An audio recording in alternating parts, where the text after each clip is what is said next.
월간 리더라고 하는 그 잡지에 한 사람이 소개됐습니다. 한 믿음의 가정인데 박은수라고 하는 어린이가 태어났습니다. 그런데 10개월 만에 그만 소아마비 걸려서 그 후에는 평생을 혼자 걸을 수 없게 되었습니다. 장애인으로 살게 되었습니다. 지금부터 한 5, 60년 전이니까 이 사람이 태어날 때는 지금처럼 장애인에 대한 정책이나 배려나 이런 것이 전혀 없던 시대입니다. 그래서 주변에 있는 모든 사람들로부터 멸시와 조소와 이런 천대를 받는 게 일상이었습니다. 커가면서 계속해서 같은 또래 애들한테도 따돌림을 당하고 이렇게 어려움을 당했습니다. 그러다 보니까 이제 초등학교를 가게 되는데 초등학교 교장 선생님이 입학을 거부합니다. 우리 학교는 3층으로 되는데 어떻게 오르락내락 저 학생이 하겠느냐 거부합니다. 그럼에도 불구하고 좌절하지 않고 열심히 공부를 하게 되는데 그 이유가 자기 부모님 때문에 그리고 형제 때문에 이 부모와 형제들이 이 장애인 이 박은수를 지극히 사랑합니다. 물론 믿음의 가정이니까 더 그렇겠죠. 그리고 항상 그 어머니는 얘야 너는 달덩어리 같이 생겼다. 세상에서 네가 제일 잘생겼다. 제일 예쁘다. 이렇게 항상 격려해 줬습니다. 그리고 네가 공부만 열심히 하면 무엇인데 할 수 있단다. 이렇게 자꾸 얘기해 줬습니다. 그래서 공부를 열심히 했습니다. 고등학교를 다닐 때는 YMCA라고 하는 이 기독교 동아리에 가서 같이 활동도 했습니다. 그러다가 이제 부모님이 대학에 들어갈 때가 되니까 얘야 너는 몸도 그러니까 멀리 가지 말고 대구에서 가까운 대구에는 어느 대학을 들어가도 4년 장학금을 다 받을 수 있다. 네 실력인. 그러니 장학생으로 대구에서 공부해라. 그런데 이 박은수는 아닙니다. 나는 꼭 서울대를 가겠습니다. 그렇게 얘기했습니다. YMCA 동아리 선배들이 이렇게 격려해 줬습니다. 은수야, 너는 서울대를 가라. 그리고 가서 큰 일을 해라. 너는 그럴 자격 있어. 그럴 수 있어. 하고 그 동아리 선배들이 한 말을 그대로 받아들였어요. 그리고 나는 반드시 서울대를 가겠다. 그리고 큰 일을 하는 사람이 되겠다. 몸은 장애인이고 사람이 부축에 대해 걸을 수 있고 휠체어를 타야만 되는 그런 상황이지만 아니다. 나는 서울대를 가겠다. 그렇게 해서 자기 의지대로 서울대 법대를 합격합니다. 나중에 사법고시를 합격합니다. 그리고 사법연수원에서 훌륭한 성적으로 마칩니다. 그러니까 당연히 판사할 수 있고 자격이 나옵니다. 그런데 판사를 안 시키려고 합니다. 왜? 장애인이라고. 그러니까 이 소식을 들은 뜻 있는 많은 대학 총장이니 또 언론계의 중진인의 이런 몇 사람이 계속해서 신문에 또 이렇게 언론에 소개를 합니다. 장애인 차별하지 말자. 지금 시대가 어느 시대인데 지금까지 그러느냐. 그리고 인터뷰에서 기사를 내기도 하고 그래서 바꿔서 판사가 됩니다. 판사가 되고 나중에 국회의원도 4년을 또 국회의원 생활도 합니다. 지금은 변호사로서 또 많은 사람들에게 장애인들 특히 장애인들에게 도움 주는 그런 일을 많이 봉사를 하고 있습니다. 왜? 어떻게 해서 혼자 걸을 수도 없고 많은 사람들이 아유 불쌍하다 장애인이다 이런 이 사람이 이렇게 훌륭하게 성장할 수 있었느냐는 말 때문이었어요. 말. 그 주변에 있는 가족들 가장 가까운 사람들이 말을 잘해주세요. 야, 너는 무엇인지 할 수 있다. 너는 잘생겼어. 한 번도 그를 지적하고 아주 낙심케 하는 말을 하잖아요. 물론 주변에 있는 사람들이 그런 말을 다 여러 서 하지만 이 사람은 그런 소리는 흘러버렸어요. 그리고 자기를 사랑하는 사람들이 해주는 이 말을 받아들였어요. 그렇지, 나도 분명히 훌륭한 사람이 될 수 있다. 이 믿음을 갖고 이 말을 힘을 얻어서 그는 이런 사람이 됐다 이것입니다. 잠언 10장 11절에 이런 말씀이 있습니다. 의인의 입은 생명의 샘이라도, 의인의 입은 생명의 샘이라는 말은 의인은 사람을 살리는 말을 한다 이거. 의인의 입에서는 사람을 살리는 말을 한다. 그러나 악인의 입은 독을 머금었느니라. 말 중에는 이렇게 사람을 살리는 말이 있고 사람을 죽이는 말도 있다 이겁니다. 오늘 본문 야고보서는 저자가 야고보입니다. 그래서 야고보서라고 그랬어요. 이 야고보는 예수님의 12제자 중에 야고보가 아니라 예수님의 육신의 남동생, 예수님의 우리로 말하면 친남동생 야고보입니다. 그는 처음에 예수를 잘 믿지 않았어요. 형이 무슨 구세주냐 이겁니다. 형이 뭐 하나님의 아들이냐. 그런데 나중에 그것을 이제 알게 되고 깨닫게 되고 믿게 됐어요. 그리고 초대 예루살렘 교회에서 담임 목사격 같은 지도자로서 30여 년을 목회를 했어요. 그러는 과정에 교회에 많은 문제들이 생기는데 이 문제들이 대부분 다 말 때문이라 이겁니다. 그래서 이 야고보서에 말에 대한 것을 계속 지적해주고 오늘 본문도 그 말에 대해서 가르쳐주고 있습니다. 오늘 본문에서 특별히 제일 먼저 강조하는 건 뭐냐면은 말에 실수가 없게 하라.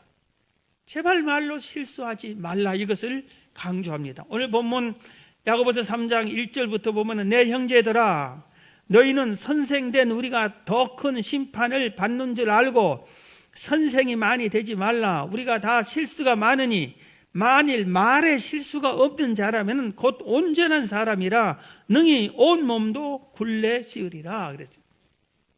당시 유대 사회에서는 지금도 그렇지만 그 당시 유대 사회에서는 스승, 선생님, 랍비를 아주 모두 다 열망했어요. 왜냐하면은 한번 이 랍비가 되면 스승이 되면은 많은 사람들이 어디서나 존중해 줬습니다. 심지어 부모보다 더 스승을 더 존중했고 더 그분들을 귀하게 여겼어요. 그렇기 때문에 모두 다 스승이 되려고 했어요. 선생이 그러니까 지도자가 됐는데 오늘 말씀은 만약에 지도자가 말로 실수를 하면은 그 공동체에는 큰 파도가 몰려온다. 영향력이 너무 크다. 그래, 여기서 스승이 되지 말라. 이 말은 실수하지 말라 이겁니다. 말로 실수하는 말. 특히 선생은 말로 절대로 실수해서는 아니 된다. 지도자가 실수해버리면 안 된다 이겁니다. 가정이 말로 실수해버리면 그 가정에 평화가 깨져. 만남이 있는데 이 만남에서 말로 실수하면 말 때문에 만남이 깨져. 교회에서 일반 성도가 말로 실수하는 것보다 목사가 또는 교회 중직자들이 회장이 말로 실수를 막 해버리면은 아주 영향이 많이 나쁘게 끼쳐요. 한국 교회가 최근에 많이 이미지가 나빠졌습니다.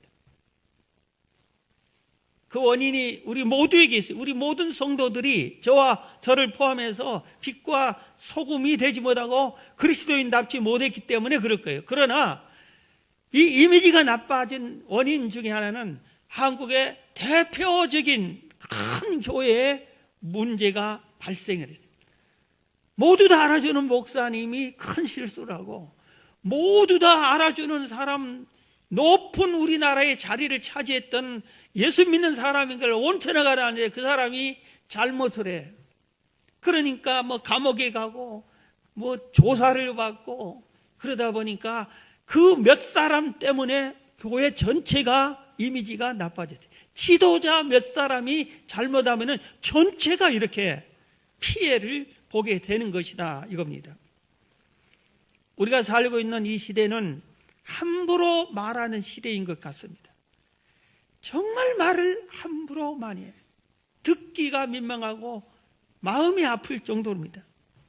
어린이들까지 자기들끼리 통하는 언어로 자기 부모한테도 자기 선생님한테도 언어로 아주 이상하게 나쁘게 표현을 합니다. 비속어를 써서 비난하기도 하고 그리고 낄낄낄거리고 이렇게 말을 해요. 어른이 지나가는데 뒤에다 대고 함부로 못된 말을 막 하는 그런 청소년들도 많이 있어요. 부모들도 마찬가지예요. 심지어는 교회 안에서 그리스도인들이 예수를 믿고 원수도 사랑해야 한다는 예수 믿는 사람들이 모인 이 교회 안에서도 함부로 말로 실수한 사람들이 많이 있어요. 의외로. 그래서 이 말로 상처를 받고 울고 있는 사람이 있고 또 이 말로 상처를 받아서 그 사람 보기 싫어서 그 사람이 1부 나오면 3부 나오고 2부 나오면은 뭐 자기가 1부 나가고 이런 식으로 피해버리고 또 원수지간에 해서 심지어는 교회까지 안 나와버리기도 하고 말로 상처를 입히고 말로 상처를 받고 이런 경우가 교회 안에도 많이 있어요. 그래서 제가 하고 싶은 말이 있어요. 제발 산불 조심보다 말 조심 좀 하자고. 말 조심하자고. 똑같은 사람, 똑같은 환경, 똑같은 사물을 보고도 말하는 사람들이 다양합니다. 다양해요. 어느 글을 보니까 한 선생님이 나무로 만든 책상을 딱 앞에 놓고 학생들에게 이 나무 색깔이 뭔지 적어내라고 했어요. 자, 여러분이 앉아있는 의자가 나무예요. 여러분이 앉아있는 나무 색깔이 뭐돼? 무슨 색이에요? 그랬더니 이 학생들이 갈색이다. 어떤 학생은 연갈색이다. 베이지색이다. 아이보리색이다. 살색이다. 황토색이다. 주황색이다. 심지어는 어떤 학생은 나무색이다. 다양하게 이렇게 말을 해요. 다양하게 이렇게 말하는 것이 잘못된 게 아니라 똑같은 것을 보고 나쁜 말, 상처 입힌 말, 죽이는 말을 하지 말라 이겁니다. 컵에 물이 반이 있어요. 그런데 여러분 물이 반이 있으면 뭘로 어떻게 표현하겠어요? 평상시에 모든 범사의 모든 것을 부정적으로만 생각하는 사람은 물이 반밖에 없네. 아, 이거 큰일 났는데. 물이 반밖에 없어. 이럽니다. 그러나 언제나 긍정적으로 생각하는 사람은 아직도 물이 반이나 있다. 똑같이 물이 반이었는데 표현하고 마음의 생각이 이렇게 큰 차이 나게 표현하고 말을 하는 사람들이 있다 이겁니다. 제가 정말 강력하게 외치고 싶은 말이 있어요. 한국 교회 성도들에게 자격이 안 되겠지만 정말 이 말은 하고 싶어요. 교회 안에 하나님을 믿는 성도들이 제발 죽겠다, 안 된다, 못한다, 할 수 없다 이런 소리를 안 했으면 좋겠어요. 안 했으면. 여러분 지금 장사 안 된 거 다 압니다. 경제 어렵다는 거 다 압니다. 힘들다는 거 모두 힘들어 다 알고 있어요. 죽겠다 다 알고 있어요. 그런데 안 된다, 죽겠다, 못하겠다 이렇게 말을 하면은 뭐가 됩니까? 뭐가 변화가 됩니까? 응? 뭐가 변화돼요? 그러면 속이 좀 시원합니까? 속이 시원하면은 괜찮겠어요. 그거 하면 속이 시원하면 그렇게 하라고. 그렇게 말한다고 속이 시원해진 거예요. 안 되는 것이 되는 거예요. 제가 이런 말 하지 말라는 강력하게 외치는 이유는 그 말을 누가 듣느냐 이겁니다. 하나님이 듣는다고 성경은 말합니다. 하나님이 듣는다. 그러니까 그런 말을 하지 말라 이겁니다. 그런데 하나님은 그 듣는 대로 그 사람이 그렇게 듣고 아이고 죽겠네, 아이고 안 되겠네, 아이고 망하겠네, 된 대로 되게 해버린다 이겁니다. 우리가 잘 아는 광야 시대에 그랬어요. 여러분, 광야 시대는 이스라엘 백성 광야의 이 40년 동안의 생활은 현재 우리가 살고 있는 안 된다, 못 살겠다, 죽겠다 이 생활보다 100배, 1000배보다 어려운 환경이었잖아요. 장정 60만, 200만 명이 모두 다 어느 집도 집이 한 칸도 없었어요. 월세방, 지하방 같은 것도 하나도 없었어요. 모두가 내일 먹을 양식이 없어. 여러분, 내일 먹을 양식 없는 집이 있어요? 내일 먹을 양식이 없으면 당장 교회로 연락하세요. 내일 양식을 드릴게. 그 200만 명은 내일 먹을 양식이 없어. 오늘 먹을 것밖에 없어요. 날마다 오늘 것밖에 없어요. 직장도 없고 사업장도 없었어요. 아예 직장이 없어요. 사업장이 없어요. 병원 없어요. 약국 없었어요. 시장 없고 마트 없고 백화점 없었어요. 그들의 삶을 잠자는 것은 광야에서 샀어요. 우리같이 침대, 온돌방, 두툼한 이불 위에서 자는 것이 아니었다 이겁니다. 날마다 이렇게 광야에서 맨 바닥에서 잤어요. 그래서 우리가 생각해도 그들도 못 살겠다 죽겠다 소리 하겠죠. 그러니까 대부분의 많은 사람이 못 살겠다 죽겠다, 다시 애굽으로 가자, 거기는 우리 집이라도 있다, 얹혀 산다, 가서 따뜻한 국물이라도, 고기 국물이라도 얻어먹을 수 있다, 가자 그랬습니다. 그래서 안 된다, 못 살겠다, 다시 되돌아가자, 이런 사람이 대부분이었어요. 그런데 아니다. 그 똑같은 생활하는 중에서도 적과 꿀이 흐르는 가나안 땅, 저 땅을 하나님이 주셨다. 우리 그리 건너가자. 우리가 싸워 이기자. 그걸 차지하자. 나는 그리 갈 거야. 한 사람들도 있었어요. 그래서 하나님께서 모세를 불러서 내가 이들이 말한 대로 되게 해주겠다. 그리고 전부 다 죽겠다 한 사람은 다 광야에서 죽었습니다. 가나안 땅으로 갈 수 있다 가자 한 사람들은 가나안 땅으로 보내주었습니다. 사랑하는 성도 여러분, 여러분의 환경이 생각하기에 달렸어요. 생각. 지금 이래도 얼마나 감사하냐. 그래도 먹을 것이 있다, 입을 옷이 있다, 감사하다. 이렇게 적은 것에 행복을 느끼고 감사하며 살 때 하나님께서는 더 좋은 감사의 조건으로 인도해 주신다겠어요. 그런데 먹고 살기 충분하고 넉넉한 부자 나라에, 세계 수백 나라 중에 10손가락 안에 드는 부자 나라에 살면서도 죽겠다. 여러분 10년 후, 20년 후 보세요. 똑같은 신문에 죽겠다 못 살겠다 그래요. 제가 보는 신문, 경제신문 하나를 10년 넘게 보는데 그 신문에서 제가 깨달은 점이 있어요. 최근에 그 신문은 언제나 이놈의 정부가 교회 사업을 망하게 한다, 전 정권에도 또 그러더니 그럼 정권이 바뀌면은 그러지 않아요? 이 정권에도 그러지. 맨날 어렵다 이 소리만 계속 듣습니다.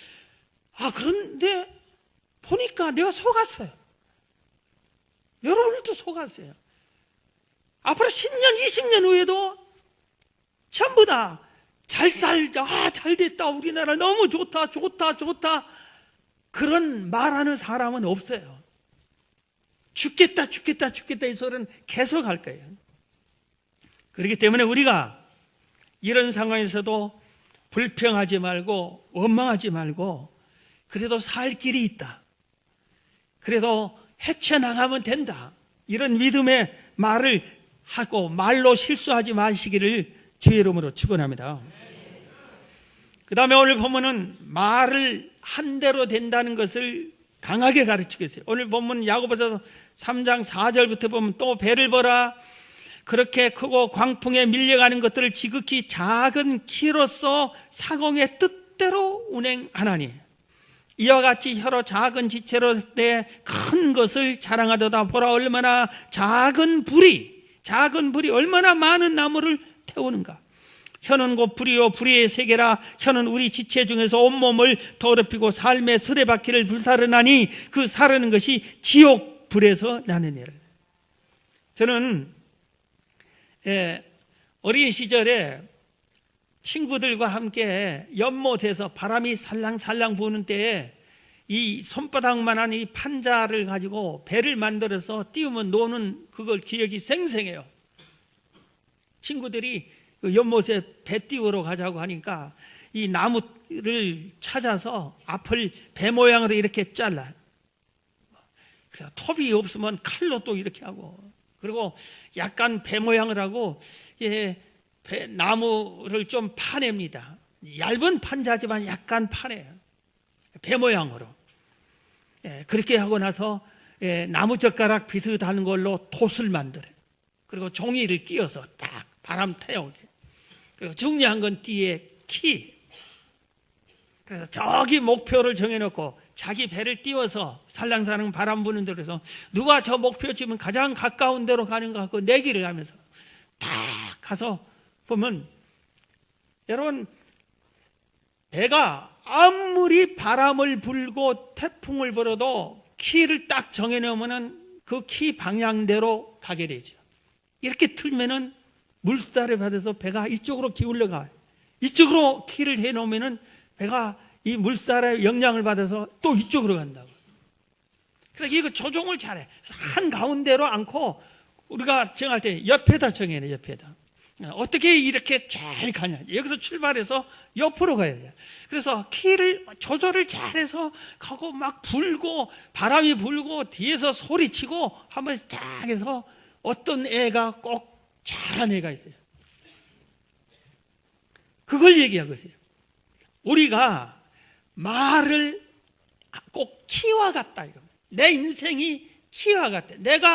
내 목적지가 내가 말한 대로 나는 반드시 잘 될 것이다 하면 잘 된다는 목적지로 내가 가게 돼 있어요. 이놈의 세상 죽겠다 하는 목적지를 말을 하면은 죽겠다는 목적 방향으로 가게 돼 있어요. 말을 한 대로 된다. 말이 키와 같다. 지금 본문이 그걸 설명하고 있어요.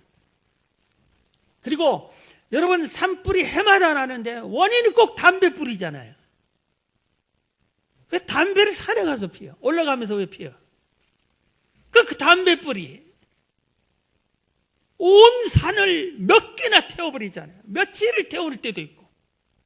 아주 작은 불씨가 온 산을 태워. 같이 지금 작은 말 한마디가 무슨 내 인생에 영향이 있냐 이렇게 생각할 수 있는데 그게 아니다. 작은 불씨가 온 산을 태운 것을 봐라. 네 말 한마디가 네 인생 전체를 영향을 끼친다. 이걸 지금 강조하고 있어요. 말한 대로 된다 이겁니다. 청소년 때가 우리 인생 중에서 중고등학교 이 청소년 때 머리가 제일로 총명하다 합니다. 그래서 이때 뭔 책을 많이 읽어놓으면은 그게 영향이 평생 간다 이거예요. 그런데 은혜를 받은 거예요. 저는 청소년 때 은혜 받은 것도 평생 잊지 않아져요. 수많은 설교를 들었는데 잊어버린 게 많은데 청소년 때 은혜롭게 들은 이 내용은 별로 잊지가 않아요. 그 중에 한 분이 이런 말을 했어요. 말 조심에 대한 설교를 하면서 어떤 아주머니가 시골의 아주머니가 섬마을에 시골의 아주머니가 있는데 자기 두 아들이 있어요. 다른 애들처럼 평범해. 그런데 언제나 이 아주머니는 이 두 아들에게 조금만 실수하면 나가 뒤져라 이놈들아 그래요. 뒤져라는 소리는 그 지역에 죽으라는 소리예요. 나가 죽어라 이 말이에요. 조금만 잘못하면 나가 뒤져라. 공부 좀만 잘못해서 나가 뒤져라. 심부름 하는데 좀 늦게 와도 나가 뒤져라. 그런데 그 말대로 어느 날 사람들이 동네 사람들 웅성웅성 모였는데 가보니까 자기 두 아들이 뒤졌어요. 말한 대로, 자기 말한 대로 죽었어요. 갯벌에서 이렇게 놀다가 물건 조개를 잡고 고기를 잡고 놀다가 물이 뒤에서부터 확 차오는 것을 모르고, 이게 옛 말이 있어요. 섬에서 사는 사람들은 조개가 물이 잘 잡힐 때 얼른 둘러보고 나와야 된다고. 이상하게 물때가 물이 들어올 때 이상하게 잘 잡힌대. 그래서 물은 안 보고 이것만 보다가 밀려서 물에 빠져 죽었어요. 반대 한 분 소개하겠습니다. 여러분, 수년 전에 한 사람이 어린아이가 태어났는데 새 쌍둥이가 태어났어요. 그런데 머리가 다 붙어 있어요. 그래서 세상 말로 말하면 괴물이 태어난 거예요. 그런데 이 샴 쌍둥이를 머리를 분리수술을 성공한 의사가 있어요. 벤 카슨이라는 의사가. 그래서 전 세계에서 이 분야의 1인자가 됐어요. 모든 언론이 이를 소개해서 우리나라에서도 여러 번 소개했어요. 그런데 이 벤 카슨이 태어나서 8살 때 이혼했어요. 아버지가 떠났어요. 그래서 홀 어머니 밑에서 자랐어요. 흑인이야. 학교 가면 백인들이 흑인을 아주 핍박이 심했어요. 근데 공부하기 싫었어요. 학교에서 공부하고 꼴찌했어요. 자기 같은 몇몇 애들하고 놀고 싶어서 불량배들하고 어울렸어요. 그런데 이 못된 애가 되어 있는데 어머니는 한 번도 이 벤 카슨에게 야, 이 못된 놈아, 너 커서 뭐 하려고 이러니 정신 차려라, 이런 소리 하지 않고 그를 따뜻하게 맞이합니다. 벤 카슨아, 너도 언젠가 훌륭한 사람이 될 수 있어. 네가 노력하면 돼. 네 마음만 먹으면 돼. 자꾸 이런 말을 해줬어요. 어머니의 이 갸륵한 말에 교회를 잘 따라다녔어요. 어느 날 주일학교 의료 선교사 부부가 와서 선교 보고를 합니다.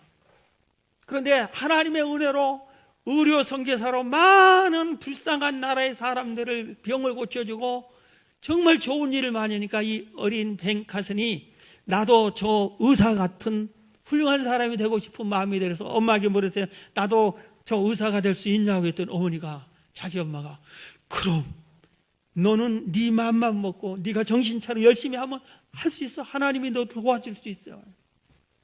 그래서 정신 차리고 공부를 열심히 했습니다. 우리나라 서울대학보다 더 좋은 예일대학에, 의과대학에 합격을 했어요. 의사가 됐어요.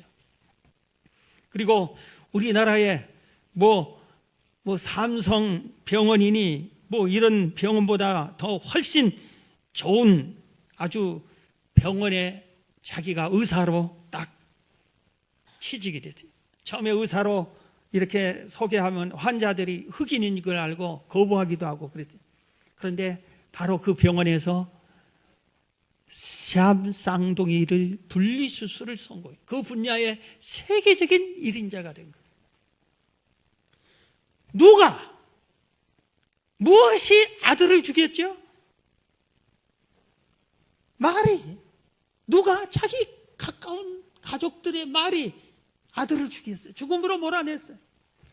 누가 성공할 수 없고 버림받을 수밖에 없는 쓸모없는 불량배에 섞인 흑인 소년을, 아버지도 없는 이 자식을 이렇게 세계적인 의사로 키웠지요?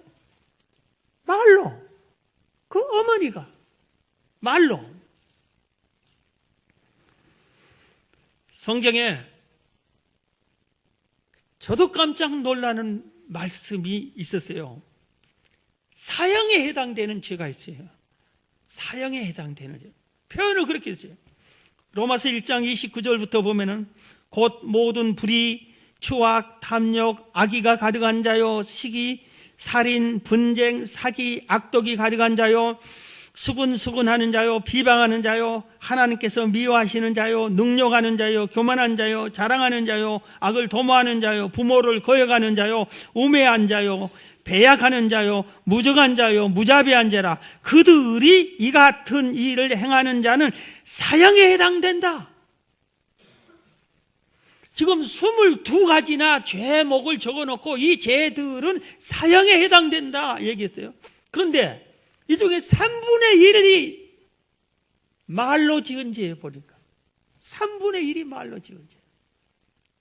여러분, 우리가 제일로 말로 죄를 짓고도 사형죄를 짓고도 아닌 것처럼 생각해요. 수근수근. 오늘 또 우리 여전도 연합해서 음식을 맛있게 해서 장학금 마련하려고 펀펀대 이렇게 하고 먹으면서 앉아서 수근수근 누가 어쩌고 저쩌고 예? 심장은 처음에는 이것부터 해서 애들 얘기 시작부터 동네 얘기부터 시작해서 나라 얘기 시작해서부터 또 하나 있네 뭐 폭풍이 지나가는 얘기 뭐 스포츠 좋아하는 사람은 스포츠 운동하면서 누가 잘했니 못했니 어쩌니 야 수근수근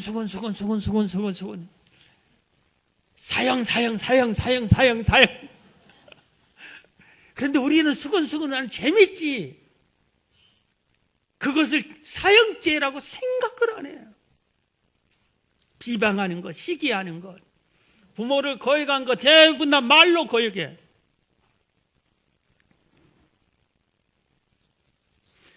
성경 잠언 18장 21절에 죽고 사는 것이 혀의 힘에 달렸나니 혀를 쓰기 좋아하는 자는 혀의 열매를 먹으리라 그래요. 죽고 사는 것이 혀의 힘에 달렸니. 내 인생이 잘 되고 망하고 내 말에 달려있다 이겁니다. 우리 자녀들에게 잘 되게 해주고 망하게 해준 것은 옆에 있는 사람 말에 달려있다. 혀의 권세, 말에 권세가 있다 이겁니다. 모두 다 버림받는 사람인데 내가 말한다고 되겠어요? 내가 믿고 믿음으로 말을 하면 하나님이 그 말을 듣습니다. 하나님이 도와주니까 되지. 탈무드에 험담은 세 사람을 죽인다 그랬어요. 우리가 수근수근하고 이 험담하는 것은 세 사람을 죽인대. 한 사람은 그 험담을 말하는 자기가 죽는데 또 한 사람은 험담의 대상자가 나중에는 소문을 듣고 그 말을 듣고 나면 죽는데 요새 악플을 그걸 들으면 상처를 입는 것처럼 또 한 사람은 험담 소리를 남 험담하는 소리를 듣는 사람이 죽는데 여러분 누가 험담하거든 얼른 자리를 뜨세요. 그래야 살아나지. 속담에 가는 말이 고와야 오는 말이 곱다. 말 한마디로 천냥빚을 갚는다. 말 한마디로 살 길을 찾을 수 있어요. 말 한마디로 복된 길을, 말 한마디로 저주를 막을 수 있어. 말이 이렇게 중요해. 말한 대로 됩니다. 여러분 정말 생명을 살리는 좋은 말만 하기를 주의 이름으로 축원합니다. 마지막으로 말을 실수하지 마라. 말한 대로 된다. 이걸 교훈하고 말한 오늘 본문은 그러기 때문에 너의 말을 바꾸라. 혀를 길들여라. 혀를 길들여라. 이렇게 가르치고 있습니다. 오늘 본문 야고보서 3장 7절부터 보면 여러 종류의 짐승과 새와 벌레와 바다의 생물은 다 사람이 길들일 수 있고 길들여 왔거니와 짐승들은 다 길들이면 길들여지요. 그런데 혀는 능히 길들일 사람이 없나니 쉬지 아니하는 악이요 죽이는 독이 가득한 거죠. 혀 길들이기가 너무 어렵다 이 말입니다. 이것으로 우리가 주 아버지를 찬송하고 또 이것으로 하나님의 형상대로 지음받은 사람을 저주하나니 지난주에도 이 말은 들어가지요. 우리가 누구를 저주하고 누구를 비방하면은 그 사람이 누구예요? 하나님의 형상대로 지은 사람이에요. 그 사람이 비록 현장 범인이랄지고 악한 자랄지라도 그를 우리가 비방하면은 그 사람도 누구예요? 하나님의 형상대로 지은 사람이에요. 그렇기 때문에 하나님의 형상대로 지은 그 사람을 판단하고 심판할 자격은 오직 주인인 하나님이 할 일인데, 우리가 왜 어찌 하나님 노릇하면서 비방하고 비난하고 판단하고 그러냐 이겁니다. 10절, 그래서 한 입에서 찬송과 저주가 나오는도다. 내 형제들아, 이것이 마땅하지 아니하니라. 샘이 한 구멍으로 어찌 단물과 쓴물을 내겠느냐. 내 형제들아, 어찌 무화과 나무가 감람 열매를, 포도나무가 무화과를 맺겠느냐. 이와 같이 짠물이 단물을 내지 못하느니라. 한 입에서 어찌 찬송과 저주가 나오겠느냐. 지금 우리가 여기서 예배하니까 다 같이 찬송을 같이 해. 그러면서 점심 먹으면서 또 누구를 수건을 저주해. 찬송하는 입으로. 그러니 예수를 아예 저주 말만 하든지, 영광스러운 복된 말만 하든지, 이걸 길들여야 된다 이겁니다. 자, 여러분, 지금까지, 자, 절 보세요, 절 보세요. 지금까지 내가 말을 고쳐야지, 어떻게 하면 말을 고칠까 하고 노력해보지 않은 사람, 글도 써보고, 볼펜을 물어보고, 자갈을 실제로 입에 넣어보고, 노력하지 않은 사람은 자기가 말로 실수한 저를 깨닫지 못하는 사람이에요. 미련한 사람이에요. 몰라. 자기가 사형죄를 지은 줄도 모르는 사람이에요. 노력 안 해본 사람은. 가만히 있어도 우리는 말로 실수하게 돼 있어요. 그렇기 때문에 반드시 혀를 길들여야만 되는 거예요. 야고보서 1장 26절에 그걸 가르쳐 주겠어요. 누구든지 스스로 경건하다 생각하며 자기 혀를 재갈 물지 아니하고 자기 마음을 속이면 이 사람의 경건은 헛것이라. 자기는 지금 경건하다고 생각하는 거예요. 그래서 혀를 훈련을 안 시킨 사람, 이것은 그 경건은 헛것이다 그랬어요. 그래서 혀를 반드시 길들여야 됩니다. 다윗은 어떻게 길들였냐? 아무리 해도 노력이 안 돼, 다윗이. 그래서 다윗의 방법이 정말 좋은 방법이에요. 시편 141편 3절에 보면, 여호와여, 내 입에 파수꾼을 세우시고 내 입술의 문을 지키소서. 다윗이 그렇게 했어요. 하나님, 내가 아무리 노력해도 안 됩니다. 이 말 좀 바꾸려고. 그러니 하나님, 내 입술에 파수꾼을 세워주세요. 그래서 나쁜 말이 못 나오게 하시고 좋은 말만 나오게 파수꾼을 세워주세요. 내 입술에 파수꾼을 세워주세요. 우리도 그렇게 날마다 기도해야 돼. 하나님, 내 입술에 파수꾼 좀 세워주세요. 세 가지 황금문이라는 책에 말을 할 때는 이 세 가지를 통과한 후에 말을 하라고 했습니다. 첫 번째, 내가 하는 이 말이 참말인가? 참말인가? 거짓말 하지 말아요. 참말만 해. 누가 얘기했어?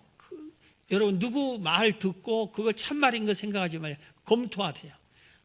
여러분, 신문에 봤어? 방송, 뉴스에 봤어? 방송, 신문이 거짓말하는, 그들이 억지로 거짓말하는 수도 있겠지만 모르고 했겠지. 이게 잘못된 표현이 수십 년 지나서 잘못됐다고 다시 사과문 올리고 그런 경우도 허다하잖아요. 그렇기 때문에 우리가 말을 줘서 이게 진짜 참말인가 점검하고 참말만 하라. 두 번째, 이 말이 꼭 필요한 말인가? 그래서 침묵 좀 할 줄 알아요. 침묵이 정말 좋은 거다. 세 번째, 이 말이 친절한 말인가? 친절한 말인가? 자, 말씀을 마치겠습니다. 여러분 입에서 가장 많이 나오는 말이 무슨 말입니까? 나도 모르게 내뱉는 말들이 무슨 말들입니까? 여러분, 말을 고쳐야 됩니다. 말을 반드시 바꿔야 하나님의 은혜를 입습니다. 자, 우리 따라합시다. 이런 말줄. 하나님은 당신을 사랑하십니다. 내일은 더 좋을 것입니다. 하나님의 은혜로 잘 될 것입니다. 나도 할 수 있다. 주님의 도움으로 나는 반드시 성공한다. 이런 말들을, 좋은 말들을 남에게 해. 나한테도 하고. 여러분, 어느 말이 좋은지 찾아서 이렇게 말로 승리하시기를 주의 이름으로 축원합니다.